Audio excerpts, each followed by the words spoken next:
Good morning. Good morning. We've got day 83, Joshua 5 through 8. Joshua 8 really gets into a good connection in 1 Corinthians 3. And if we don't understand what was written on those stones is different than what is written on the tablets. Okay? So they, man, I cannot stress enough knowing the difference between the Holy Covenant and the laws written by hand. Okay, total difference. And it came to pass when all the kings of the Amorites, which were on the side of the Jordan westward, and all the kings of the Canaanites, which were by the sea, heard what Yahweh had dried up the waters of the Jordan before the children of Israel, until they were passed over, and that their heart was melted, neither was their spirit in them any more because of the children of Israel. At that time, Jehovah has said to Joshua, make thee a sharp knives and circumcise again the children of Israel the second time. And Joshua made him sharp knives and circumcised the children of Israel at the hill of the foreskins. And this is the cause why Joshua did circumcise all the people that came out of Egypt that were males, even all the men that were of the men of war, died in the wilderness by the way after they came out of Egypt. Now, all the people that came out were circumcised, but all the people that were born in the wilderness by the way as they came forth out of Egypt, them they had not circumcised. For the children of Israel walked 40 years in the wilderness, till all the people that were men of war which came out of Egypt were consumed, because they obeyed not the voice. The voice. That's the Ten Commandments. When it says voice of the Lord, it says the Ten Commandments. Voice, and to whom Jehovah sware he would not show them the land, which Jehovah sware unto their fathers, that he would give us the land that floweth with milk and honey. That's the Abrahamic covenant. Okay? What he's talking about here is the covenant made at Horeb. And their children, whom he raised them up in their stead, that Joshua circumcised, for they were uncircumcised, because they had not circumcised them by the way. And it came to pass, when they had done the circumcising, all the people that had abode in their place in the camp, till they were whole. And Jehovah said unto Joshua, this day I have rolled away the reproach of Egypt from all of you. Wherefore thou came to a place called Gilgal unto this day. And the children of Israel encamped in Gilgal, and kept the Passover on the 14th day of the month at the even in the plains of Jericho. All right. Hey, Christian York. Hey, how are you? Good morning. Good morning. So what they just did, okay, this is the 14th day. This is the month of Abib. That's how the Passover is reckoned. Okay, it's not reckoned by what we do now with this Easter, where they reckon it 46 days after a full moon, after the equinox. That's or however they figure this thing out. Okay, it has something to do with the equinox. That's not how they do it. They did eat of the old corn on the land of the morrow, and the Passover, and the unleavened cakes, which were parched in corn in the selfsame day. Okay, so we went back through Numbers, and it said you were supposed to follow when you followed that. But guess what? We don't follow that because we're outside the land. All those instructions for doing the Passover and stuff for when you're inside Jerusalem. And the manna ceased on the morrow, after they had eaten the old corn of the land. And neither had the children of Israel manna any more, but they did eat the fruit of the land of Canaan that year. And it came to pass, when Joshua was by Jericho, that he lifted up his eyes and looked, and behold, there stood a man over with his sword drawn in his hand. And Joshua went unto him and said unto him, art thou for us, or for our adversaries? And he said, nay, but as captain of the host of Jehovah I am now come. And Joshua fell on his face of the earth, and he did worship. And he said unto him, what saith my Lord unto the servant? And the captain of Jehovah's host said unto Joshua, loose thy shoe from thy foot, for this place thereon they standeth is holy. And Joshua did so. Now Jericho was straitly shut up. This is chapter 6, verse 1. Now Jericho was straitly shut up because of the children of Israel. None went out and none came in. And Jehovah said unto Joshua, See, I have given thee thy hand of Jericho, and the mighty king thereof, and the mighty men of valor, and ye shall compass the city, and ye men of war shall go round about the city once, and thou shalt do 6 days. Even the priest shall bear the ark before 7 trumpets of ram's horns. And on the 7th day ye shall compass the city 7 times, and the priest shall blow the trumpets. And it come to pass that when they make a long blast with the ram's horn, and when ye hear the sound of the trumpet, all the people shall shout with a great shout, and the wall of the city shall fall down flat, and the people shall ascend up every man straight before him. And Joshua the son of Nun called the priests, and said unto them, Take up the ark of the covenant, and let 7 priests bear 7 trumpets of ram's horns before the ark of Jehovah. And he said unto the people, Pass on and compass the city, and let him that is armed pass before Jehovah before the ark of the Lord. And it came to pass when Joshua had spoken unto the people that the 7 priests bearing the 7 trumpets of ram's horns passed before Jehovah and blew with the trumpets, and the ark of the covenant of Jehovah followed them. And the armed men went before the priests and blew with the 7 trumpets, and reward came after the ark of the priests going on and blowing the trumpets. And Joshua had commanded the people, saying, Ye shall not shout, nor make any noise with your voice, neither shall any word proceed out your mouth until the day I bid you shout. Then ye shout. So the ark of Jehovah compassed the city, going about at once. And they came into the camp and lodged in the camp. And Joshua rose early in the morning, and the priests took the ark of Jehovah, and 7 priests bearing 7 trumpets of ram's horns before the ark of Jehovah went on continually and blew the trumpets, and armed men went before them. But the reward came after the ark of Jehovah, and the priests were going on and blowing with the trumpets. This is verse 14. And the 2nd day they encompassed the city once and returned to the camp. So they did 6 days. And it came to pass on the 7th day that, after they rose early, about the dawning of the day, so here is the dawning of the day, is the early morning, not the night. And he compassed the city in the same manner 7 times, and on that 7th day passed the city 7 times. And it came to pass at the 7th time, when the priests blew the trumpets, and Joshua said unto the people, Shout, for Jehovah hath given you the city. And the city shall be accursed, even it, and all that therein. And Jehovah, only Rahab the harlot shall live, and she and all that are with her in her house, because she hid the messengers that we sent. So he reminds them of Rahab. And ye shall in any wise keep yourself from the accursed thing, lest ye make yourself accursed, that when ye take the accursed thing and make the camp of Israel is accursed and trouble it. You know, I read this whole book through last year and the year before and the year before. I always find these new things.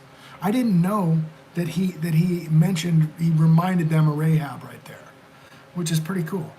But all the silver and the gold and the vessels of brass and iron are consecrated unto Jehovah. They shall come into the treasury of Jehovah. So the people shouted when the priests blew the trumpets. And it came to pass when the people heard the sound of the trumpets, and the people shouted with a great shout, that the wall fell down flat.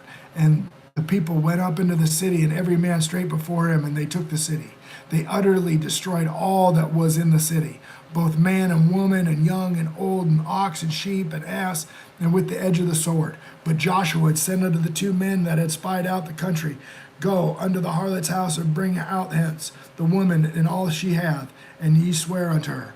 The young men that were spies went in and brought out Rahab and her father and her mother and her brethren and all she had, and they brought her out of all of her kindred, and left them without the camp of Israel. And they burnt the city with fire, and all that was therein, and only the silver and the gold and the vessels of brass and iron they put into the treasury of the house of Jehovah. Joshua saved Rahab, the harlot, alive, and her father and her father's household, and all that she had, and she dwelleth even unto the city this day, because she hid the messengers which Joshua sent to spy out Jericho. And Joshua adjured them at the time, saying, Cursed be the man before Jehovah that riseth up to buildeth this city Jericho. He shall lay the foundations thereof in his firstborn, and his youngest son shall be set up on the gates of it. So, Jehovah was with Joshua, and his fame was noised throughout all the country. Chapter 7. Good morning. Hello, Bibal. What is going on? So this is chapter 7 of the book of Joshua. Verse 1. But the children of Israel committed a trespass in the accursed thing, for Achan, the son of Carmi, the son of Zebediah, the son of Zerah, of the tribe of Judah, took a cursed thing, and the anger of Jehovah was kindled against the children of Israel. He took an accursed thing. What's that? He took some idol. Let's see. And Joshua sent men from Jericho to Ai, which is beside Bethaven, on the side of Bethel, and to speak unto them, saying, Go up and view the country. And the men went up and viewed Ai. And they returned, or it might just be it's a little I, so it'll be Ai. And they returned, and Joshua said unto him, Let not all the people go up, but let 2,000 or 3,000 men go up and smite Ai, and make not all the people labor hither, for they are but a few. So there went up hither the few people, about 3,000 men, and they fled before the men of Ai. And they had to flee. And the men of Ai smote them, about 30 and 6 men, for they chased them from before the gate, even unto Cherubim, and smote them in going down. Therefore the hearts of the people melted and became as water. Joshua rent his clothes and fell to the earth upon his face before the ark of Jehovah, until eventide. And he, the elders of Israel, did put dust upon their heads. And Joshua said, Alas, O Jehovah, God, wherefore thou hast brought all his people over the Jordan to deliver us into the hands of the Amorites, and to destroy us. Would to God had been content and to dwell on the other side of the Jordan. O Jehovah, what shall I say when Israel turneth their backs before their enemies? For the Canaanites and all the inhabitants of the land shall hear of it, and shall environ us around, and cut off our name from the earth. And what wilt thou do unto thy great name? And Jehovah said unto Joshua, Get thee up, therefore, get thee up, wherefore liest thou upon thy face? And Israel hath sinned. They have also transgressed my covenant, which I commanded them. For they have taken an accursed thing, and have also stolen, and dissembled also, and they have put it amongst their own stuff. It was supposed to go into the treasury, be melted down. Therefore, the children of Israel should not stand before their enemies, but turn their backs before their enemies, and because they were accursed, neither will I be any more with them, except to destroy the accursed thing from among you. Up, sanctify the people, and sanctify yourselves against tomorrow. For thus, Jehovah of Israel, there is an accursed thing in the midst of thee, O thou Israel. Thou cannot stand before thy enemies until ye take away the accursed thing from among you. Think there's any accursed things over there now? I think that might present a problem to them. In the morning, therefore, ye shall be brought according to your tribes, and it shall be that the tribe which Jehovah taketh shall come according to the families thereof, and the families which Jehovah shall take shall come by the households, and the households which Jehovah shall come by man. And it shall be that he that is taken with the accursed thing shall be burnt with fire, and he that hath, because he hath been transgressed the covenant of Jehovah, because he had wrought folly in Israel. Okay, what happens to the people that transgress the covenant? They go into the fire. Mark 9, the end of Mark 9. Cut off your hand, it's better to sin. It's better to cut off your hand than to sin. And what's he say? He says, where the worm doesn't die and the fire isn't quenched. And he says, it's better pluck out your eye than to sin. Worm doesn't die, the fire isn't quenched. He says it several times. He's quoting Isaiah 66. So Joshua rose up early in the morning and brought Israel by their tribes, and the tribe of Judah was taken. And he brought the family of Judah, and he took the family of Zerites, and he brought the family of Zerites man by man. Zebedee was taken, and he brought his house, hold the man, and Achan, the son of Carmi, the son of Zawadi, and the Zerah, and the tribe of Judah was taken. And Joshua said unto Achan, my son, give, I pray thee, glory to Jehovah of Israel, and make confession unto him, and tell me now what thou hast done. Hide it not from me. And Achan answered, and Joshua said, indeed, I have sinned against Jehovah of Israel, and thus have I done. And when I saw the spoils of the goodly Babylonish garment, and the 200 shekels of silver, and the wedge of gold of 50 shekels the weight, I coveted them, and I coveted them. Covetousness is the worst. Oh, it's so sneaky. And behold, they were hid in the earth, and in the midst of my tent, and in the silver under it. So Joshua sent messengers, and they ran into the tent, and behold, it was hid under the tent, and the silver under it. And they took them out of the midst of the tent, and brought them unto Joshua and all the children, and laid them before Jehovah. And Joshua and all Israel with him took Achan the son of Zerah, the silver and the garment and the wedge of gold, and his sons and his daughters, and his oxen and his ass and his sheep and his tent, and all they had, and brought them unto the valley of Achor. And Joshua said, why hast thou troubled us? Jehovah hath troubled thee this day. And all Israel stoned him with stones, and burned them with fire, and they had stoned them with stones. And they raised over him a great heap of stones unto this day.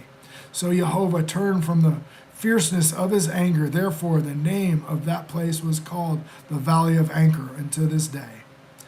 Chapter 8. And this is where we're going to get into this connection that's in 1 Corinthians. And Jehovah said unto Joshua, fear not, neither be thou dismayed. Take all the people of war, and go with thee, and rise up to Ai. And see, I have given unto thee the king of Ai, and his people, and his land. And thou shalt do Ai and her king as thou didst unto Jericho and her king. Only the spoil of and the cattle thereof ye shall take for prey unto yourselves, and lay thee an ambush for the city behind it. And so Joshua arose, and all the people of war go up against Ai. And Joshua chose out of the 30,000 men of valor, and sent them away by night. And he commanded them, saying, behold, ye shall lie in wait against the city, even behind the city. Go not very far from the city, but ye be all ready. And I, and all the people that are with me, will approach into the city, and it shall come to pass, when they come out against us, at the first, that we will flee from before them. They will come out after us, and we will draw them from the city, for they will say, they flee before us. As the first, there we will flee before them. Then ye shall rise up from the ambush, and seize upon the city, for Jehovah your God will deliver it into your hand. And it shall be that when ye have taken the city, that ye shall set the city on fire according to the commandment of Jehovah ye shall do. See that I have commanded you. And Joshua therefore sent them forth, and they went to lie in the ambush, and abode between Bethel and Ai, on the west side of Ai. And Joshua lodged that night among the people. And Joshua rose up early in the morning, and numbered the people, and went up, and he of the elders of Israel before the people to Ai. And all the people were, even the people of war that were with him, went up and drew nigh, and came before the city, and pitched on the north side of Ai. And now there was a valley between them and Ai. And he took about 5,000 men, and set them to lie in ambush between Bethel and Ai, on the west side of the city. And when they had set even all the host of that was on the north side of the city, and their liers in wait on the west side of the city, Joshua went in that night into the midst of the valley. And it came to pass, when the king of Ai saw it, that they hasted and rose up early, and the men of the city went out against Israel to battle. And he and all his people, at a time appointed before the plain, he was with not, that there were liers in ambush against him, and behind the city. And Joshua and all Israel made as if they were beaten before them, and fled by the way in the wilderness. And all the people that were in Ai called together to pursue after them. And when they pursued after Joshua, they were drawn away from the city, and there was not a man left at Ar or Bethel that went not out after Israel. And they left the city open, and pursued after Israel. And Jehovah said unto Joshua, stretch out their spear that is in thy hand toward Ai, and I'll give it into thy hand. And he stretched out the spear that he had in his hand toward the city. And the ambush arose quickly out of their place, and they ran as soon as he had stretched out his hand, and they had entered into the city and took it. And he hastened and set the city on fire. And when the men of Ai looked behind them, they saw, and behold, the smoke of the city ascended up to heaven. And they had no power to flee, but this way or that way.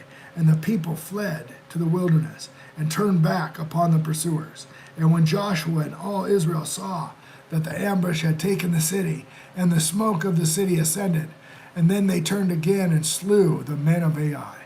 And all the other issued out of the city against them. So they were in the midst of Israel on this side, and some on that side. And they smote them, so that they let none escape, or let none of them remain or escape. And the king of Ai they took alive, and brought him to Joshua. And it came to pass, when Israel had made an end of the slaying of all the inhabitants of Ai in the field, in the wilderness, wherein they chased them, and they were fallen on the edge of the sword until they were consumed, that all the Israelites returned unto Ai, and smote it with the edge of the sword.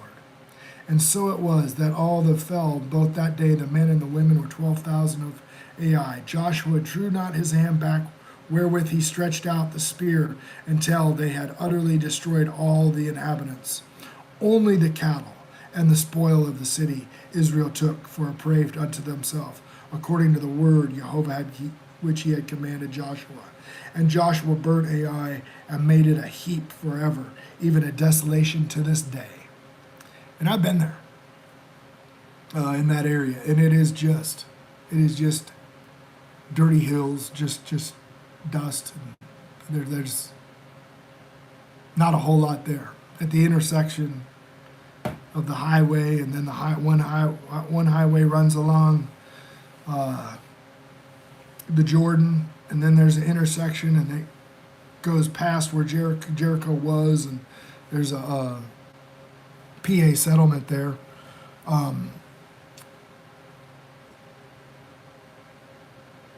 There's a gas station.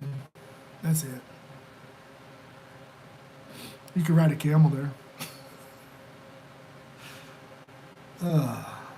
Other than that, it's just dirt. And only cattle and desolation to this day. And the king of Ai hanged on a tree until the eventide. And as soon as the sun was laid down, and Joshua commanded they should take his carcass down from the tree, and cast it in the enter the gate of the city, and he raised thereup a heap of stones that remaineth unto this day. And Joshua built an altar unto Jehovah, God of Israel, in Mount Ebal. Okay, so Joshua builds the altar in Mount Ebal. This is the part where we have to pay attention. Okay, and he builds an altar in Mount Ebal. And as Moses, the servant of Jehovah, commanded the children of Israel, as written in the book of the law of Moses, the altar of stones, which over no man had lift up any iron, they offered thereon the burnt offerings unto Jehovah, and sacrificed peace offerings. And he wrote there upon the stones a copy of the law of Moses, which he wrote in the presence of the children of Israel. And all the children, all Israel, and their elders and officers and their judges stood on the side of the ark, And on the side before the priests and the Levites, which bear the ark of the covenant of Jehovah, as well as the stranger, that he was born among them.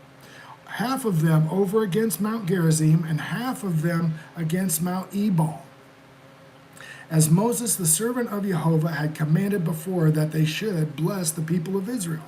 Afterward, he read all the words of the law, the blessings and the curses, according to all that is written in the book of the law. Okay, the book of the law, which is on the side of the ark. Remember in Deuteronomy 31, it's placed when they come to the end of the writing of the book of the law. He says, place it beside. There was not a word of all Moses commanded which Joshua had not read before all the congregation of Israel, and the little ones and the strangers that were covenant among them. Okay, so that's 8 and 9. So, this is what he's talking about in Mount Ebal. Okay, so now if I go to 1 Corinthians 3, this is where people get totally turned around. Okay, because he wrote what was on the book of the law. And what did he do? No. This is the book of Joshua out of the Bible, the Holy Bible. Okay, so from the book of Joshua, he wrote all of the book of the law on the plaster in Mount Ebal.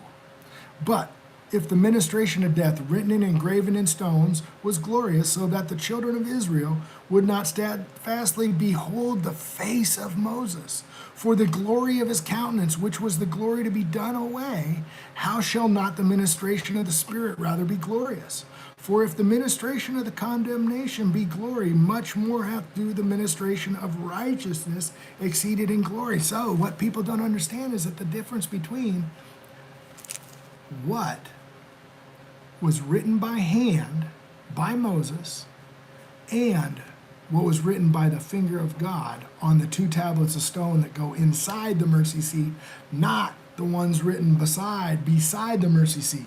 You have to really be paying attention, and you go to Exodus in 35. Okay, this is Exodus 34. Okay, so Exodus 32, they do the golden calf. Exodus 33, they are told to depart from Horeb and leave their adornments there. So now they go out to the wilderness of Sinai. Moses has to go back up the mountain 40 days, 40 nights, and he doesn't eat or drink again. And he has to write this whole thing. Okay. And Jehovah said unto Moses, write these words. Moses, write these words. And for after the tenor of those words, I have made a covenant with Israel, and with thee and with Israel. And he was there with Jehovah 40 days and 40 nights, and neither did he eat bread nor drink water. And he wrote upon the tables in the words of the covenant. And then he gets the 10 commandments. Okay. Moses writes the book of the law. Okay?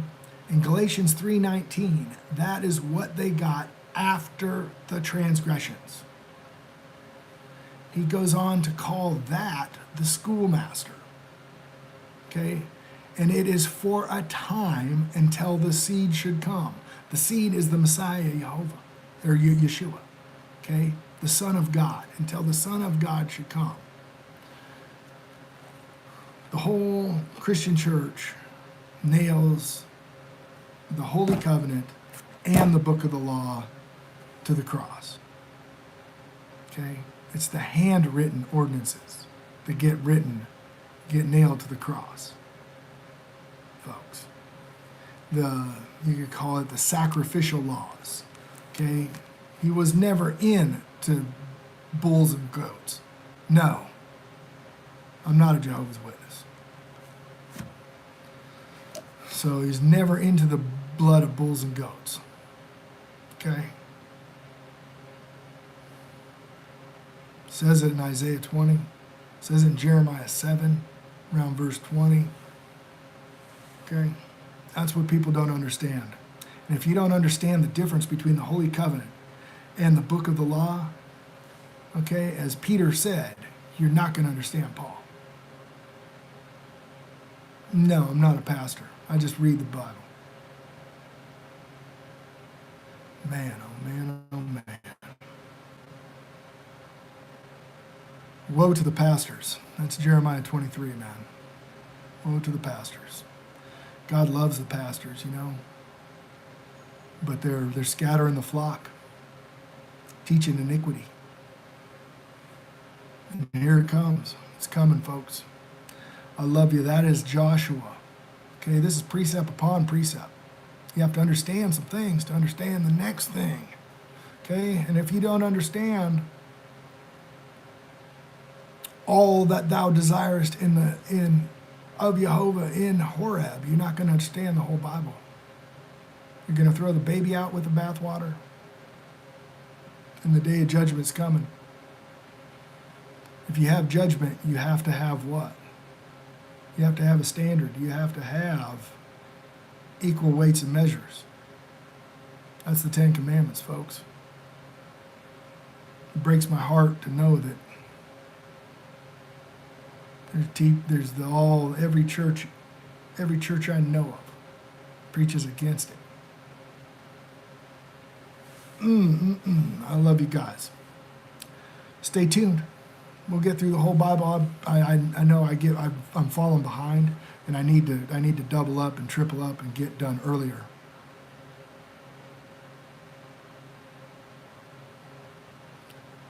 Well, Jack, everybody's supposed to live as if it is. Okay, you're all called to watch. What I say to one, I say to all, watch. What is watching? Watching is Ezekiel 2, Ezekiel 3, and Ezekiel 33. You're supposed to be rebuking sin. Okay, that's watching. If you're not watching, you got the blood on your hands. Okay, and those who don't watch, he will come upon them like a thief in the night.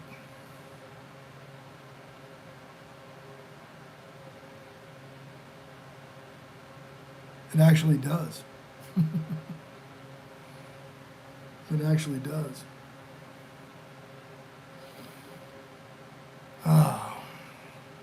Every 7 years, man, you need to read the book. All right, I love you.